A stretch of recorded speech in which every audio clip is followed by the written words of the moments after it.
Mateo 16,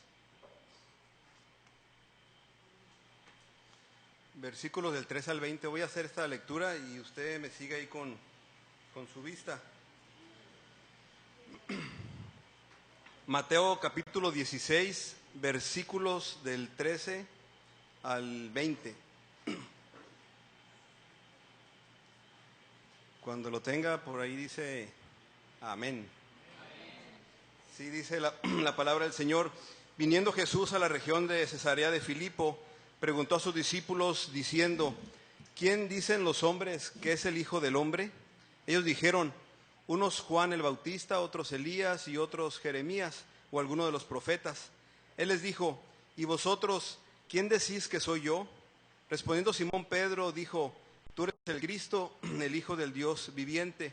Entonces le respondió Jesús: bienaventurado eres, Simón, hijo de Jonás, porque no te lo reveló carne ni sangre, sino mi Padre que está en los cielos. Yo también te digo que tú eres Pedro, y sobre esta roca edificaré mi iglesia, y las puertas del Hades no prevalecerán contra ella. Y a ti te daré las llaves del reino de los cielos, y todo lo que atares en la tierra será atado en los cielos, y todo lo que desatares en la tierra será desatado en los cielos. Entonces mandó a sus discípulos que a nadie dijesen que él era Jesús, el Cristo. Sí, le voy a pedir a Moy que ore, por favor, ore por mí. Vamos a orar, cierre los ojos. Bendito Señor Dios Todopoderoso, nuestro propósito aquí, Señor, es alabar, glorificar tu nombre, Señor, hablar de tu palabra, Señor, y Dios. Hoy pongo en tus manos a mi hermano Silfredo, Señor. Te pido por él, por su vida, Señor. Te pido que toda la palabra que él exprese, Señor, tú se la hayas dado, Señor, que quite todo lo malo. Pero sobre todo, Padre, que nuestros corazones estén atentos a lo que tienes para nosotros. Bendice la vida de él, bendice esta congregación. Te lo pido, te lo suplico en Jesús. Amén. Bueno, por eso a Dios es por todos los nervios que hay siempre. Yo no sé cómo le hacen algunos que predican. Bueno, yo sí me pongo muy nervioso, sí, y mi corazón no se ve, pero está brincando, sí. Hace tiempo en un punto de jóvenes, yo creo que se acuerdan los muchachos que estuvieron en esa época, me invitaron a dar un taller que se llamó El Clan. No sé si se acuerda, sí, Clan. Sí, y bueno, me dieron el nombre nada más y pues ya me puse yo a investigar sobre eso del clan y obviamente pues por ahí me encontré que clan significa tribu o grupo, sí, que tiene que ver con pertenencia, con identificarse. Sí, tuve que investigar qué era eso del clan porque me invitaron los muchachos, que tiene que ver con la identidad, con el grupo al que perteneces, con el grupo al que te identificas, con el grupo al que deseas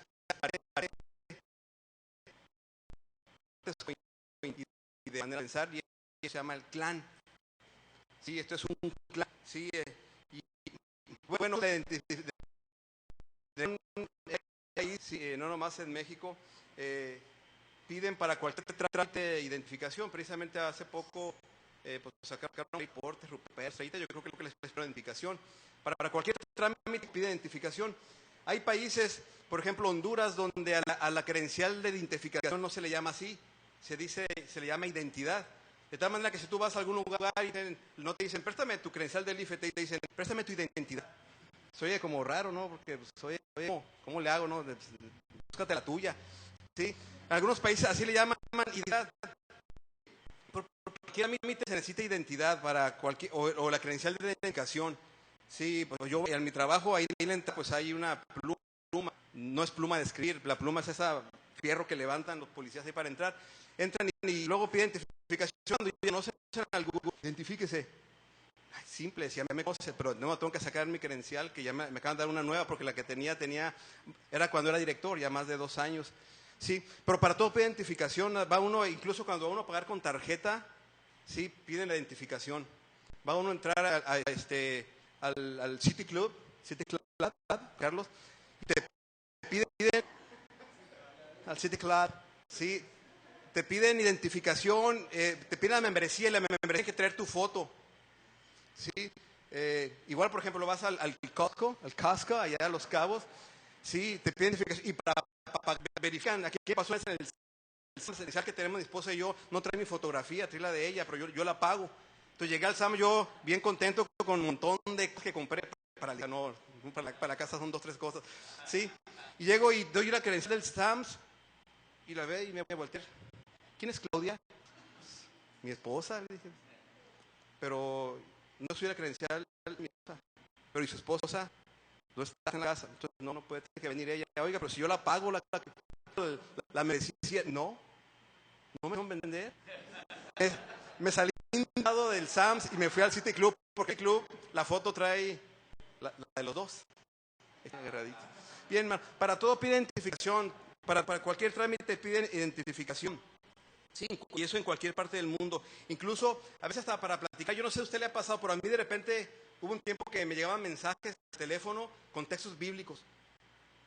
Pero no me decía de manera, o sea, yo creo que la gente piensa que por el número no va a adivinar. Y hasta que un día le puse, hey, ¿quién eres? O sea, identifícate. ¿O no le pasa a usted que le llegan mensajes y no dice ni de quién? Hace poco uno que decía, me llegó que fue el lunes o martes, me llegó un mensaje como a las 6 de la tarde. Hay oración por ¿cómo se llama? Por admisiones, por Comimés. Pero no decía ni quién era el número, y desconocido para mí. Y un te dije, caray, ¿será verdad? ¿Sí?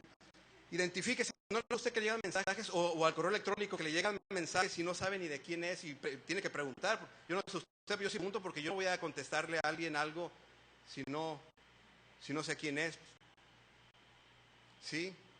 Los padres quieren conocer a los amigos de los hijos, ¿a poco no? ¿Y quién es ese muchacho? Una vez una jovencita llegó a la casa con un muchito y yo luego, al modo, pues, entrevistador y polígrafo. ¿Cómo te llamas? Fulanito de tal. ¿Cuántos años tienes? ¿En qué escuela estás? ¿Dónde vives? ¿Quiénes son tus papás? Sí, por poco le preguntaba qué intención traía con esta señorita de la iglesia, nada más que ya me dio pena. Pero los papás ¿a poco no queremos saber de quién es, saber de dónde viene, qué familia es, o sea, a qué se dedica su papá? ¿Sí? Queremos saber ese fulano llama a nuestra hija, bueno, a mi hija no llaman por teléfono más que puros niñas. Sí, pero si un niño llamara yo quisiera saber quién es, o sea, ¿cómo? O sea, ¿qué? O sea, la identidad es bien importante para todos. ¿O a usted no le interesa saber con quién se juntan sus hijos? A los hijos les interesa saber quiénes son sus papás, de qué familia vienen. O sea, papá, ¿y quién fue mi abuelito? ¿Qué se dedicó? O sea, como que todos queremos saber de qué árbol genealógico. ¿No vio usted la película de Winnie Pooh? Que Tiger andaba buscando a su árbol genealógico. Quería saber de dónde venía.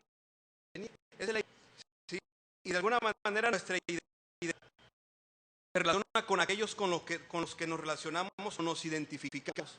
¿Sí? De alguna manera nuestra identidad tiene con aquellos con los que nos relacionamos o con quien nos identificamos. ¿Sí? Y esta identidad se establece por las relación con las que convivimos.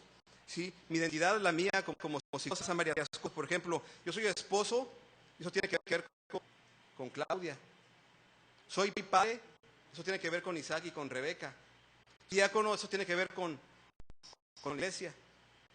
Soy lista, eso tiene que ver con la convención nacional. Sí, y con algunas iglesias de aquí que me conocen e invitan a veces a alguna que otra plática. Sí. ¿Qué más? Soy psicólogo, bueno, tiene que ver con mi dirección, a lo mejor con la sociedad. Y poligrafista, tiene que ver con trabajo. Sí, de alguna manera nuestra identidad tiene que ver con personas con las que nos relacionamos y con los que convivimos. Y yo creo que es Jesús en este pasaje que leí. ¿Quién dice la gente que soy yo? ¿Se acuerdan? Pregunta. La pregunta sería esta: ¿y ustedes quiénes son? Ahorita vamos a ver de dónde se da toda esta situación con estos discípulos, porque Jesús se los llevó a hacerles un examen. Se los llevó, los apartó de la ciudad, se los llevó a un lugar. Si ustedes han leído la Biblia o conocen algo de Cesarea de Filipo, Es un lugar meramente gentil, o sea, no era un lugar donde había judíos, era un lugar gentil y se los llevó allá a los discípulos para hacerles examen. Les puso una prueba difícil. ¿Quién dice la gente que soy yo? Luego les pregunta, ¿quién dicen ustedes que soy? Cuando investigando sobre el clan, sobre las tribus, grupos, me encontré, y yo creo que han oído los jóvenes hablar de las tribus suburbanas. Y esa vez del campamento les llevé unas fotos de tribus que existen. Cuando estuve en México 4 meses, hermanos, yo no sé quién ha ido a México tanto tiempo, pero gente bien rara. Y yo soy chilango y no sé si alguien más es chilango. Y levante la mano quien comparte esa identidad conmigo. Juan Carlos, ¿quién más? ¿Sí? Dios los bendiga, hermanos. ¿Sí? Pero estuve en México y fui al Zócalo muchas veces. De repente, los domingos en la mañana, pues a la mediodía iba al Gran Fórum, ahí a la iglesia Oreb. Y saliendo luego a veces al Zócalo. Y de veras, no. O en el metro. Qué gente, hay mucha gente. Tomé fotos, ¿verdad, Claudia? Les traje una. Yo estaba en el metro y veía a alguien raro y pues como podía, le tomaba la foto. ¿Sí? Vi punks, darquetos, emos, punquetos. ¿Qué otros? Hay unos que se dicen Dráculas, sí, que de noche. Esos los vi una vez en la televisión, que hasta los entrevistaron con sus cuellos así como Drácula, los de la televisión. Ellos viven de noche, o sea, hay muchas tribus, sí, que se llaman lolitas. No sé si los han mencionado. Sí, se visten como muñequitas de porcelana, hasta andan con sombrilla y así andan en la calle. O sea, es bien extraño, pero andan en grupo y todos vestidos igualitos, sí. Había esos punks caminando que parecían gallos, caminando así con los pelos parados y yo tomando fotografías. De repente sí me dio miedito, que dije, donde me vea uno y capaz que me cortan el pelo así, ¿sí? Hermanos, pero en una ocasión en la televisión que salieron estos muchachos que les digo, vestidos así como de Drácula y que ellos vivían de noche y que la luz les hacía daño y, o sea, les preguntaron que por qué, o sea, por qué pertenecía, por qué el grupo. La mayoría dijeron que porque querían tener una identidad. No les gustaba quiénes eran y tampoco les gustaba lo que pasaba en sus casas. Ellos buscaban una identidad. O sea, se me hizo interesante. Querían tener una identidad propia, no les gustaba cómo eran. No sabemos si criticaban en su casa, o el caso es que ellos estaban a gusto con su identidad, de tal manera que buscaron integrarse a un grupo para tener una identidad. Como creyentes tenemos una identidad.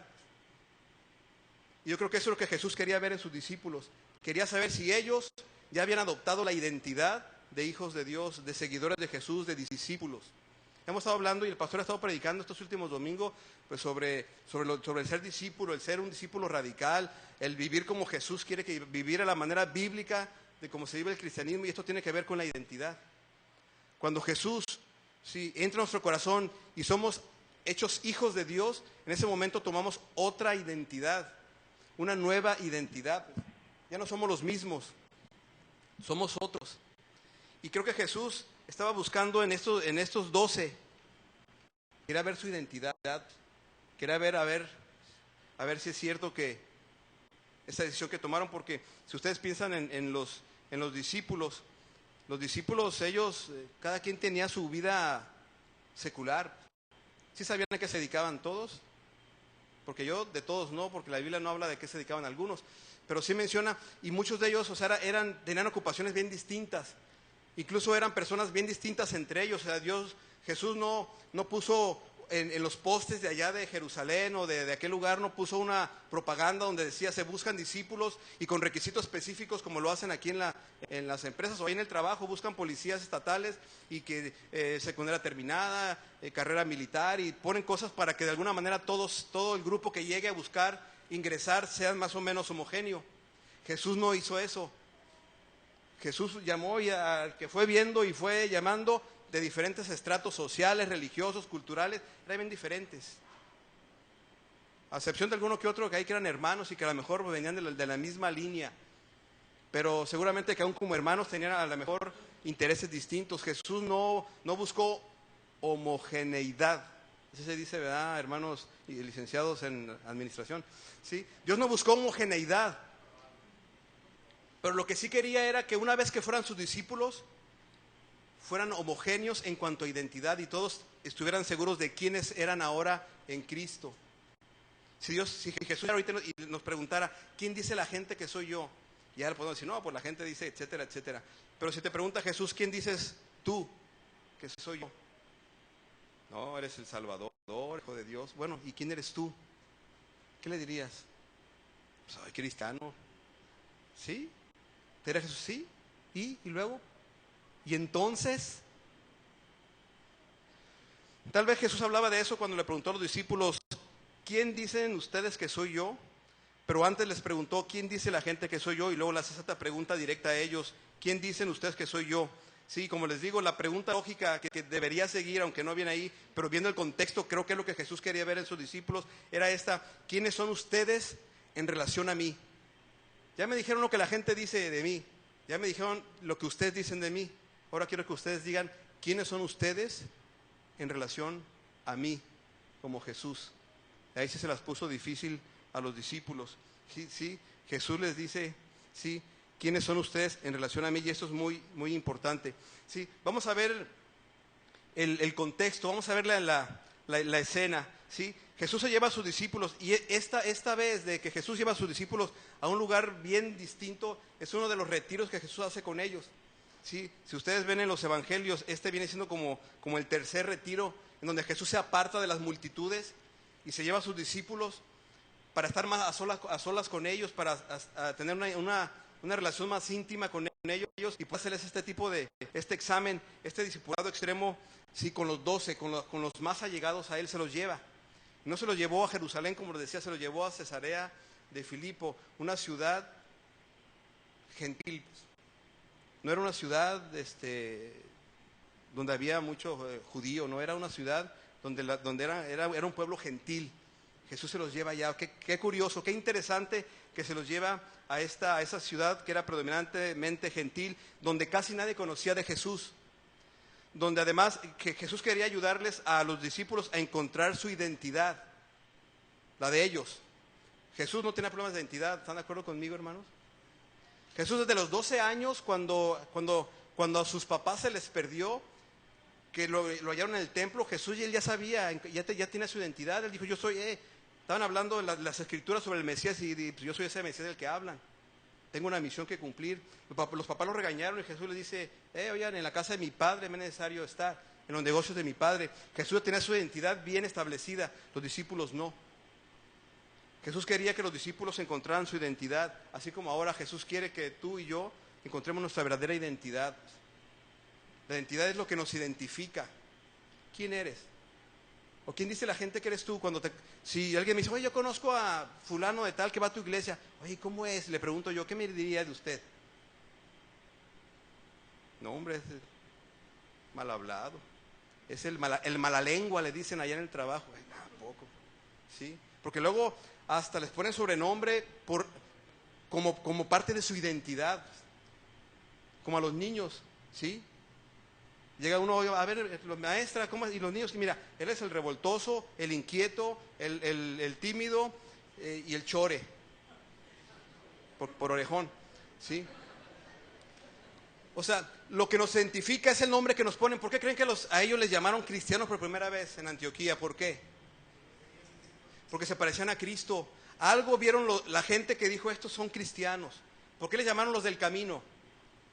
Porque predicaban del camino que lleva a la salvación. O sea, eso es lo que nos identifica, lo que ¿cómo se dice? Emanamos, ¿sí? Lo que reflejamos. ¿Quién dice la gente que eres tú? En tu trabajo, ¿cómo te identifican? ¿Saben que eres cristiano? Dicen a él porque él es cristiano. Si quiere alguien de confianza, a él porque es cristiano. Eso es en tu trabajo. Esa es la identidad que reflejas. Jesús se llevó a los discípulos a este lugar que era pues un lugar gentil. Jesús ya con sus 30 y tantos años, bien identificado, porque él sabía que era el Hijo de Dios, pero él quería ver si sus discípulos ya se habían puesto la camiseta, pues. Se han vestido, como en la mañana nos vestimos algunos de pantalón camuflajeado con camisa negra, ¿sí? Para identificarnos como el comando radical, pues. ¿Tú ya tienes puesta la camiseta de cristiano? ¿Ya la tienes puesta la camiseta o te la pones los domingos? Porque hay quienes la tienen ahí y arrugada además, o sea, ni siquiera la planchan. Vienen con la camisa de cristiano hecho toda churida, ¿sí? Como mapa mundi, con división política, ¿sí? Debemos reconocer esto, que los discípulos, antes de encontrarse con Jesús, ellos eran gente muy bien definida. O sea, los discípulos antes de conocer a Jesús estaban bien definidos, ya tenían bien identificado qué eran. Unos eran pescadores, otros eran por ahí agricultores, otros eran comerciantes, había uno por ahí que era cobrador de impuestos o publicano. Y los publicanos en aquella época eran bien identificados. Era como si se visten todos de negro y de repente llega uno con camisa amarilla floreada y dos guacamayas en la espalda. Así se identificaban los publicanos, porque era gente que odiado por los demás porque eran los que cobraban impuestos. Y uno de esos era un discípulo. ¿Se acuerdan quién es? A ver. Mateo, le voy a hacer un examen al final también. Sí, había otro que militaba en un partido revolucionario, Simón el Celote. Los celotes, y ahorita más adelante vamos a ver, era un grupo revolucionario. Uno de sus discípulos era de esos grupos. O sea, todos ellos estaban bien. Había otro que se dice que era un Iscario, Judas Iscariote. Los Iscarios era gente que traía dagas y se considera como otro grupo también. O sea, Jesús no llamó a un grupo homogéneo. O sea, pescadores, agricultores, a un publicano, un revolucionario, otro Iscario. O sea, Jesús no buscó así como que había una selección y quiero todos igualitos para no batallar, porque luego, híjole, entre más diferentes como que somos batallosos, ¿o no, hermanos? ¿Verdad que entre más seamos, más difícil somos? ¿Sí? Jesús buscó gente así. Les llamó. Ellos, antes de conocer a Cristo, estaban bien identificados. O sea, ellos sabían quiénes eran, no tenían problemas de identidad. ¿Y tú quién eres? Yo soy un pescador. ¿Y tú? Yo soy un celote. Y aguas, porque soy revolucionario y como Pancho Villa. Estaban bien identificados estos hombres, ¿sí? Estos de los sicarios eran parte de una secta judía que también era revolucionaria. Todos estos estaban bien identificados. Cada quien sabía exactamente quién era. Pero se topa con Jesús y Jesús les revoluciona toda su identidad como a nosotros. ¿Tú quién eras antes de conocer a Jesús? ¿El borracho? ¿El estafador? ¿El ladrón? ¿El parrandero, jugador, inútil? Ya estoy como Paquita del barrio, ¿no? ¿Sí? ¿Quién eras tú antes de conocer a Cristo? Porque eras alguien. ¿Sí? ¿Quién eras? Yo sé que aquí hay gente que ha salido de la adicción, que antes era un drogadicto, antes era a lo mejor hasta maleante, aquí hay hermanos que han salido del cerezo y antes eran eso, pero ahora en Cristo les vino a revolucionar su mundo y ya no son más eso. Yo estoy en contra y no sé si aquí hay alguien de doble A, pero estoy en contra de que digan que una vez que dejan el alcohol, sigan siendo alcohólicos. Porque en Cristo el que era alcohólico ya no es más alcohólico. Y si hay aquí uno de esos hermanos, ya no es alcohólico. Aunque le quieran convencer allá de que sigue siendo alcohólico, no. Jesucristo dice, Dios dice en su palabra que el que está en Cristo es nueva criatura. Las cosas viejas pasaron, he aquí todas son hechas nuevas. Los discípulos sabían quién eran, pero se topan con Jesús, un hombre fuera de serie que les viene a revolucionar todo. Su vida, su ideología, su manera de pensar. Imagínense los discípulos. Y les dice a uno, sígueme, dejan las redes y le siguen. O sea, ni siquiera, espérame, a ver, ¿a dónde me llevas? ¿Quién eres tú? A ver, explícame. O sea, los discípulos dejaron todo lo que estaban haciendo y le siguieron. Y Jesús, después de que los estuvo discipulando un tiempo, se los lleva a Cesarea de Filipo y les pregunta, ¿quién dice la gente que soy yo? Y ustedes, ¿quién dicen que soy yo? Estos hombres, después de conocer a Cristo, les cambia toda su identidad. Estos hombres estaban bien identificados, y además lo único que tenían en común es que ellos tenían una esperanza. Todos ellos esperaban un Mesías. Tenían esa esperanza allá muy en el fondo todos los discípulos. De tal manera que cuando Jesús les dice, sígueme, no pudieron resistir la mirada de Jesús y le siguieron. ¿Por qué le siguieron así tan rápido si ni siquiera les ofreció nada como a veces aquí, allá afuera, no? Ven acá y vas a recibir, paga y vas a dejar de sufrir. Y luego algunos hasta ven ahí en la tele a un hombre que parece mujer, no sé, pero se pide a mercado. ¿Sí? O sea, ven y manda tu donación y te adivino el futuro. ¿Sí? Jesús en ningún momento a los discípulos les ofreció nada más, les dijo, sígueme. ¿Por qué le siguieron? Había una esperanza en estos hombres, ¿sí? de que el Mesías tendría que venir, ¿sí? Todos ellos estaban bien identificados, cada quien sabía lo que era, pero tampoco ellos no tenían una motivación que cautivara sus conciencias. Sencillamente estaban esperando algo y esperaban al Mesías. Cuando Jesús se les presenta, los sigue. Cada uno de ellos tenía su personalidad determinada, ¿sí? Ellos no eran del mismo grupo social ni religioso, ¿sí? Han de saber ustedes, hermanos, que cuando Jesús vino a la tierra había un montón de grupos en aquel lugar, había un montón de sectas. Y entre ellos estaban los saduceos, los fariseos, los herodianos, estaban los que les dije, los celotes, los carios. Había un montón de sectas. Incluso se menciona como grupos también a los samaritanos, a los nazareos, como grupos. Hay un montón de ideologías en aquella época. Había bastantes creencias, bastantes ideologías, ¿sí? El caso es que no todos los discípulos eran iguales. Juan, Pedro y el hermano de Pedro, ellos eran fariseos, eran discípulos de los fariseos, no eran maestros, pero eran discípulos de los fariseos. O sea, los discípulos eran una gama de personas, ¿sí? Así que los discípulos eran de diferentes grupos, ¿sí? Pero se topan con Jesús y Jesús les revoluciona toda su vida, pues. ¿Qué cambió en ti Jesús? Porque tuvo que revolucionar algo, tuvo que cambiar tu identidad, pues. ¿O todavía sigues siendo el mismo de antes? Todavía tus amigos te siguen diciendo, hey, como te decían antes. ¿Qué revolucionó Jesús en tu vida? Los discípulos están bien definidos, ¿sí? Como discípulos, pero se encuentran con Jesús. Cuando Jesús llega a sus vidas, cambia su ideología, cambia su manera de pensar, cambia hasta sus tareas cotidianas.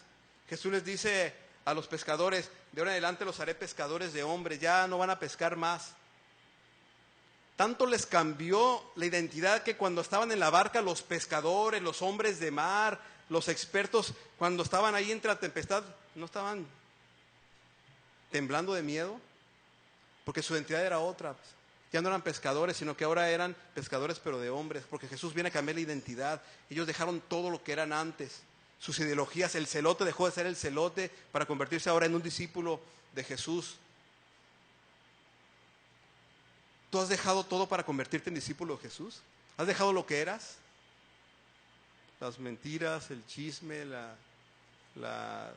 el egoísmo, la crítica, todo aquello que te tenía atrapado. Estos hombres dejaron sus actividades seculares para someterse al discipulado de Jesús, un discipulado extremo, un discipulado radical, donde ellos ya eran otros, ¿sí? Ya no eran los mismos.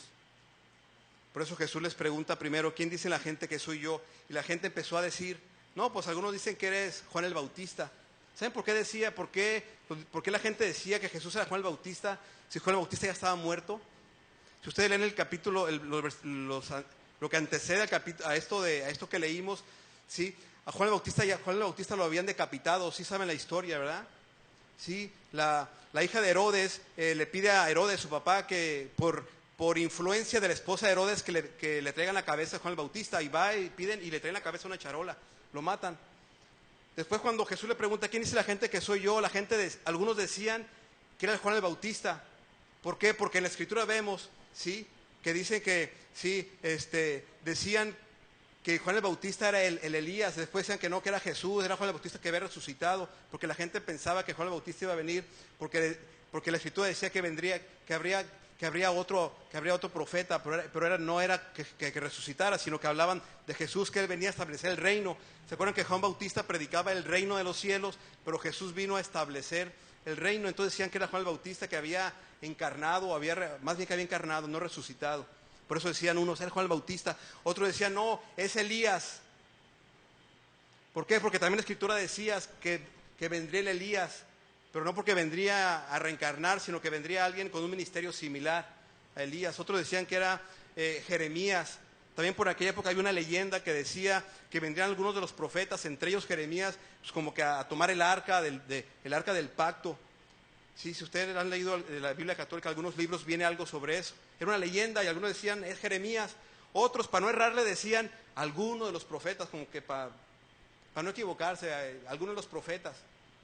Decían, oiga hermano, si a usted y a mí nos comparan con cualquiera de ellos, ¿cómo se sentiría usted?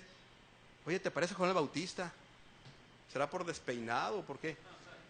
O que digo, oye, ¿te parece a Jeremías? ¿Por llorón o por qué? Nos sentiríamos a poco no honrados que nos dijeran, oye, ¿te pareces a Elías, a Jeremías? Jesús era mucho más que ellos. Ellos se quedan cortos al lado de Jesús. Juan el Bautista anunciaba el reino.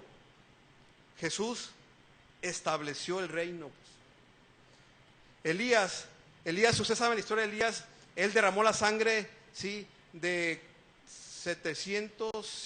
450, 700, porque eran 300 de uno y 450 de Baal y de Astarot. Él derramó la sangre de todos estos sacerdotes para purificar al pueblo.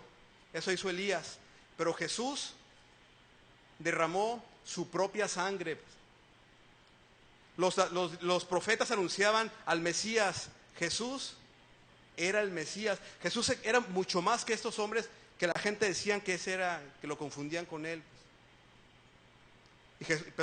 Y Jesús les pregunta, ¿y ustedes quién dicen que soy yo? Entonces Pedro se levanta, como siempre lo hace Pedro, arrebatado, impulsivo y tomando siempre la palabra, dice, tú eres el Cristo, el Hijo del Dios viviente. Jesucristo voltea con Pedro y le dice, Pedro, bienaventurado eres porque no te lo reveló carne ni sangre, sino mi Padre que está en los cielos. A Jesucristo, hermanos, hay que conocerlo de manera personal. Cuando la Biblia, cuando Jesús dice no te lo reveló carne y sangre, se refiere al conocimiento que la gente puede tener de Jesús. De Jesús podemos tener mucha información a través de los libros, a través de la escuela dominical, a través a lo mejor hasta de un seminario. Podemos recibir mucha información de Jesús, de lo que hizo, todos los milagros que hizo, y es por información al cerebro. Pero para conocerlo, ¿sí?, como dijo Pedro, que te lo revele Dios es solamente conocerlo de manera personal.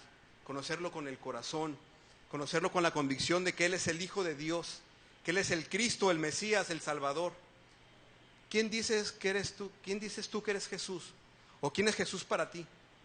¿Es el Cristo? ¿Ya Jesús es tu Salvador? ¿Lo tienes así como Salvador, como Señor de tu vida? ¿O sigue siendo una metáfora de la creación y que participó en la creación, o realmente está reinando Jesús en tu vida? Jesús le hizo este examen a los discípulos, y es el examen que nos sigue haciendo a todos. ¿Quién dice la gente que es Jesús? ¿Quién dices tú que eres Jesús? ¿Pero quién eres tú? ¿Cuál es tu identidad? ¿Estás vestido como hijo de luz? ¿Tienes puesto el uniforme de cristiano? ¿Que a donde vas te lo llevas? ¿Cuál es tu identidad? Jesucristo llevó a estos hombres ahí a Cesarea de Filipo. Era un lugar gentil. ¿Alguien ha estado en el Zócalo de México?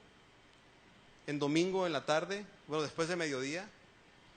Hermanos, va uno ahí y se encuentra con... De repente ve uno a una mujer allí con unas ramas de pirul, huevos y un vaso con agua, y te ofrece limpias para sacarte todos sus traumas. Y sigues caminando y te topas ahí con un hombre vestido de indio, ¿sí?, de águila, ¿sí?, danzando y también ofreciéndote hacerte una liberación con humo y no sé qué cosa. Más adelante ves gitanos que te quieren leer la mano, las cartas o hasta la baba del caracol, porque hasta se usa ahora leen la baba del caracol.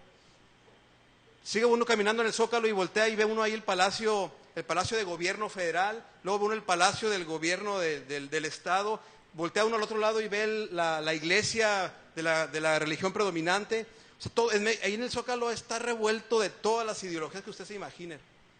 Así era Cesarea de Filipo. Jesús se los llevó ahí y les preguntó, ¿quién dice la gente que soy yo? ¿Quién dicen de ustedes? Como que Jesús quiso recordarles, de todo esto yo los saqué a ustedes. ¿Ya cambiaron de identidad o siguen identificados ahí? ¿De qué nos sacó Jesús, hermano? ¿De qué nos sacó Jesús? ¿De qué porquería nos sacó el Señor?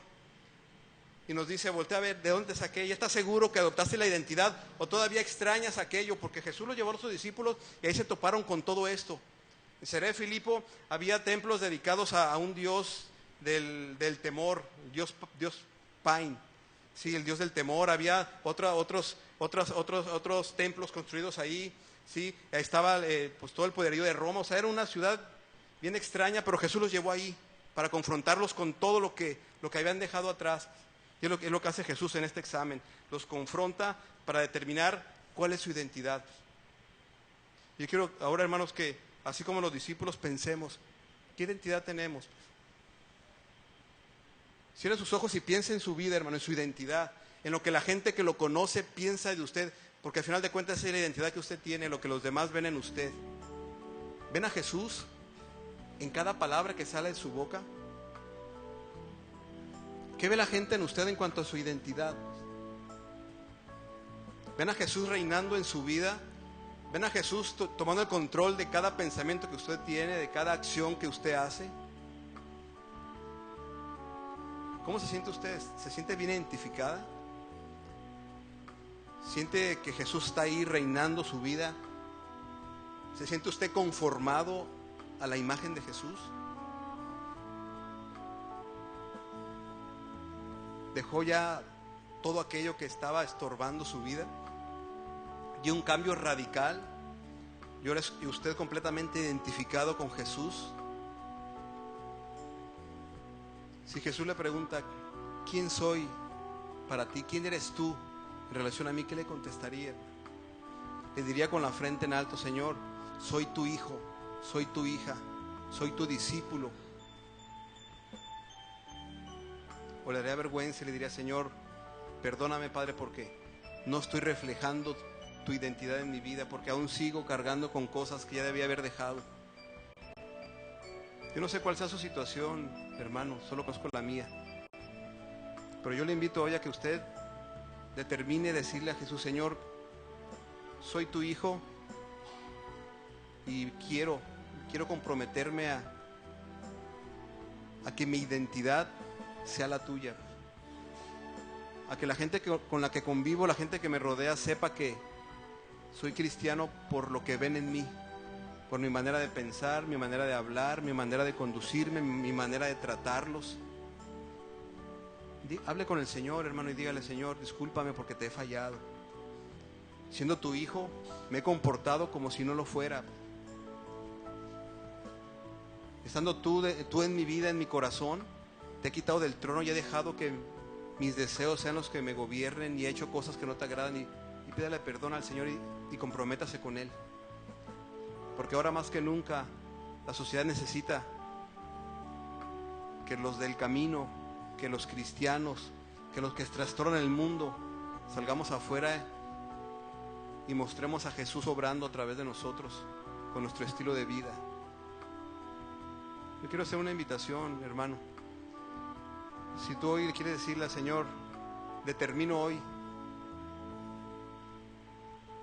que tú seas mi identidad, que la gente que me vea me desconozca porque ya no soy el mismo y me diga, ¿te parece a Jesús? Quiero ser como tú. Póngase de pie, hermano, y dígale, Señor, yo quiero ser como tú. Quiero que mi vida se vaya transformando a tu imagen. Quiero que me tomes como barro y que lo único que salga de mí sea tu vida, tu luz. Dígale, Señor, quiero ser sal de la tierra. Quiero que la gente vea a Jesús en mí. Quiero que la gente vea a Jesús en mí sirviendo, amando, entregando todo lo que soy. Si eres hijo de Dios, hermano, necesitas identificarte con Él, ser del clan de Jesús, de la tribu de Jesús, del ejército de Jesús, como lo quieras llamar, pero eres hijo de Dios, necesitas ponerte el uniforme, la armadura, la identidad de Cristo en tu vida. Señor, te damos gracias, Padre, porque cada vez que abrimos tu palabra podemos encontrar en ella tu amor, tu misericordia y siempre la oportunidad que nos das a nosotros, tus hijos, de hacer compromisos contigo, de hacer pactos, de que podamos revisar nuestra vida y, Señor, y tú nos confrontas y nos muestras que aún hay cosas que necesitamos quitar. Y, Señor, entendiendo, Padre, que en ti somos nuevas criaturas, Señor, que estamos delante de ti puestos de pie. pidiéndote, Señor, que tomes nuestra vida en tus manos y, Señor, como el alfarero, hagas ajustes en nuestra vida y que se refleje únicamente tu carácter. Que la gente que nos vea pueda identificarnos que somos cristianos, no porque traigamos una camiseta que diga Jesús te ama, sino por nuestro estilo de vida, por nuestra manera de hablar, por nuestra manera de vestir, por nuestra manera de tratarlos, por la manera de servir, por la manera en cómo nos conducimos en la sociedad, en la casa, con nuestros hijos, con nuestra esposa, con nuestro esposo, con la gente que nos relacionamos, que la gente que pueda decir, este es un cristiano por cómo se ve. Queremos ser eso, Señor, que transforma el mundo. Queremos ser de esos, Señor, que no volvemos para atrás. Queremos ser de esos que estamos llevando la salvación a la gente que lo necesita, que estamos siendo luz en este mundo lleno de tinieblas, que somos sal en este mundo lleno de falta de sabor, por la falta del evangelio en la vida de las personas. Señor, queremos ser de esos. Y queremos que tú nos lleves y nos hagas como tú. En el nombre de Jesús, Señor, te ruego que tú transformes nuestras vidas y que podamos estar dispuestos a obedecerte en todo lo que tú nos pidas. En el nombre de Jesús, amén. Hermanos, Dios les bendiga.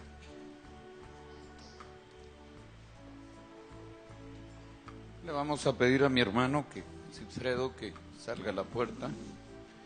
Jóvenes que van a ir de